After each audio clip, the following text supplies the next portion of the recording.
நல்ல சமாரியன் இயேசு என்னை தேடி வந்தாரே. நல்ல சமாரியன் இயேசு என்னை தேடி வந்தாரே. பிரியமானவர்களே, வாரம் ஒரு குறிஞ்சிற தலைப்பிலே இந்த நாளுமாக மீண்டுமாக உங்களை சந்திப்பதிலே மிகுந்த மகிழ்ச்சி அடைகிறேன். இந்த நாளுமாக ஆபிரகாம் சாராள் தம்பதியர்கள் கற்றுத்தரும் பாடம், ஆபிரகாம் சாராள் தம்பதியர் கற்றுத்தரும் பாடம் என்ற தலைப்பிலே நாம் இன்றைக்கு தியானிக்க இருக்கிறோம். ஆபிரகாமை ஆண்டவர் ஊர் என்ற தேசத்தில் இருக்கும் பொழுது, நான் சொல்லும் தேசத்துக்கு நீ புறப்பட்டு வா என்று அழைத்தார். ஆபிரகாம் ஒரு கிறிஸ்தவர் அல்ல, ஒரு யூதரும் கிடையாது. அவர் கல்தச்சல் வேலை செய்து செல்லிடை செய்து வடித்துக் கொண்டிருந்தவர். அவரை ஆண்டவர் அழைக்கிறார். வசதியான குடும்பம்.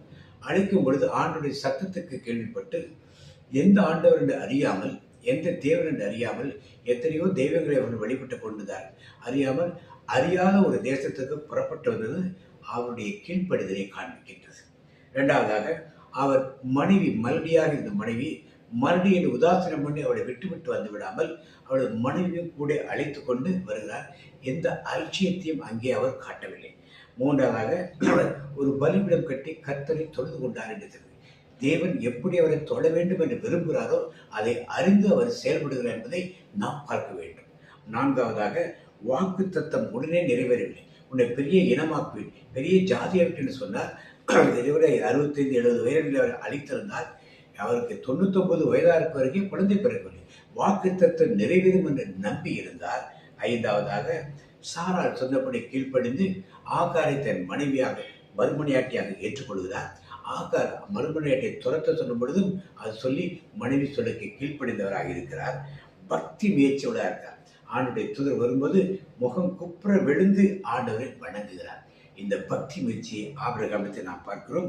விருந்தோம்பல், அவருடைய வீட்டுக்கு தூதர்கள் 3 பேர் வரும் பொழுது விருந்தோம்பல் செய்வதற்கு அவர் ஓடி நின்று வரவேற்கிறார். உட்கார சொல்லுகிறார். மனைவியுடன் சாப்பாடு ரெடி பண்ணி சொல்கிறார். வேலைக்காரர் ஒரு ஆட்டை எடுத்துக்கொண்டு கன்றுக்குட்டியை கொண்டு கொடுத்து அதை சமைக்க சொல்கிறார்.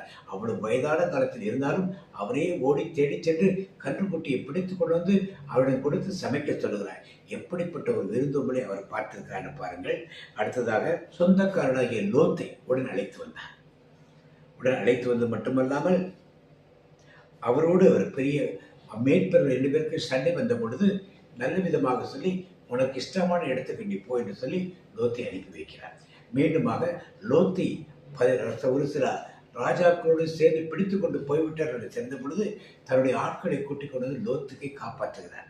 மீண்டும் லோத்து சோதோம் குமாரோடு இருக்கும்போது அவனுக்கு ஒரு பிரச்சனை என்றது வந்த பொழுது ஆண்டவரிடத்தில் லோத்துக்காக அவர் மன்றாடுகிறார். லோத்து நம்ம கூட சண்டை போட்டானே, அவன் எப்படியோ கெட்டு போட்டு என்றெல்லாம் அவர் நினைக்கவில்லை. இதான் ஆபிரகாமுடைய நல்ல மனதை காண்பிக்கிறது. அடுத்ததாக, சாராள் தன் சகோதரி என்று சொல்லுகிறார். அபிமெலேக்கு தன்னை கொன்று விடுவார்கள் என்பதற்காக சொன்னார்.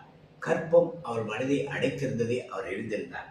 ஆனால் எந்த மனக்கசப்பையும் அவர் சாராளிடத்திலே காட்டியதாக வேதம் நமக்கு கற்பிக்கவில்லை.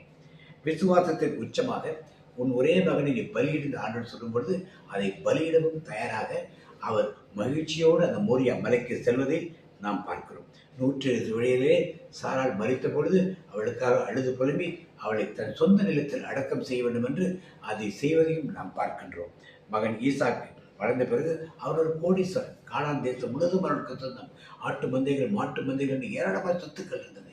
இப்படிப்பட்ட ஒரு மகனுக்கு பெரிய வசதியான ஒரு மகளை திருமணம் செய்ய வேண்டும் என்று அவர் நினைக்கவில்லை. அந்நிய தேச தேவர்களை வழிபடும் கானானிடத்தை பெண்ணெடுக்க கூடாது என்று அறிந்து அவர்கள் எலியாசார் அனுப்பி சொந்த தேசத்திலிருந்து பெண்ணை எடுத்துக்கொண்டு ஒரு நல்ல மருமகளை, நல்ல ஒரு மனைவி ஈசாக்க கொடுப்பதை நாம் பார்க்கின்றோம். கர்த்தருக்கு பயந்தவராக இருக்கிறவர் விக்கிரக செய்யாத ஒரு பெண்ணை ரெபெக்காவை மருமகளாக தேர்ந்தவர். இப்படியாக பல குணாதிசயங்களை ஆபிரகாம் பற்றி பார்த்தோம். இப்பொழுது சாராளை பற்றி பார்க்கும்பொழுது தேவ திட்டத்துக்கு துணை நிற்பவராக பார்க்கிறோம். ஆபிரகாம் புறப்பட்டு சொல்ல வரும்போது எந்த கடவுளுங்க கொண்டு பேசினாரு, எந்த ஊருக்கு இங்கே போசனான் கேள்வியை கேட்காமல் கடவுளோடு சேர்ந்து கானான் தேசத்துக்கு வசதியாக வீட்டில் வாழ்ந்து வந்தவள் வசதியை விட்டுவிட்டு நாடோடிகளாக தெரியக்கூடிய ஒரு காரியத்தை நாம் பார்க்கிறோம். கணவனை உயிரை காப்பாற்றுவதற்கு அபிமெலேக்கு சகோதரி என்று சொல்லுகிறார். அதே மாதிரி பார்வோனிடத்திலே தன்னை சகோதரி என்று சொல்லுகிறார். கணவன் உயிர் மேல் அவர் வைத்திருந்த பாசம், தான் எப்படிப்பட்ட பாதகத்தை உள்ளானாலும் தன் கணவன் காப்பாற்றப்பட வேண்டும் என்ற காரியத்துக்காக கணவனுக்காக அப்படி பொய் சொன்னாலும் நாம் சொல்ல முடியாது. கணவனுக்காக இந்த காரியத்தை செய்தாலும் நாம் பார்க்க முடியுது. ஆகார் தனக்குத்தான் பிள்ளை இல்லை, தன் கணவன் வழியாக ஒரு பிள்ளை இருக்கட்டும் என்று ஆகாரை ஒரு பெருந்தன்மையோடு மறுமணியாட்டியாக ஆபிரகாமை கொடுத்தது இந்த சாராள் தான்.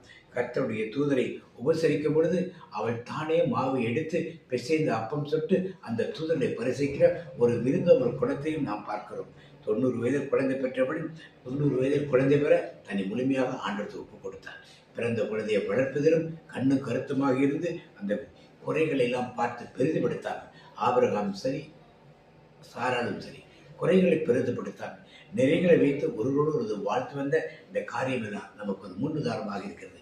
இன்றைக்கு நம்முடைய குடும்பத்தில் கணவன் மனைவியாக வாழும் நாம் ஆண்டுடைய திட்டத்துக்கு செவி கொடுக்கிறோமா, நமது திட்டத்துக்கு செவி கொடுக்கிறோமா, ஆண்டு சொல்லும் காரியத்தை அப்படியே செய்கிறோமா, நமக்கு ஏற்றாற்போல செய்கிறோமா என்றெல்லாம் யோசித்து பார்த்து ஆபிரகாம் சாராள் தம்பதியர் வாழ்ந்த அந்த வாழ்க்கையை நம் மனதில் ஒரு முன்னோட்டமாக நாம் வைத்து வாழ கற்றுக்கொள்வோம். இயேசுவுக்கு புகழ், இயேசுவுக்கு நன்றி. மீண்டும் ஒரு குறிஞ்சியில் அடுத்த வாரம் உங்களை சந்திக்கும். Praise the Lord.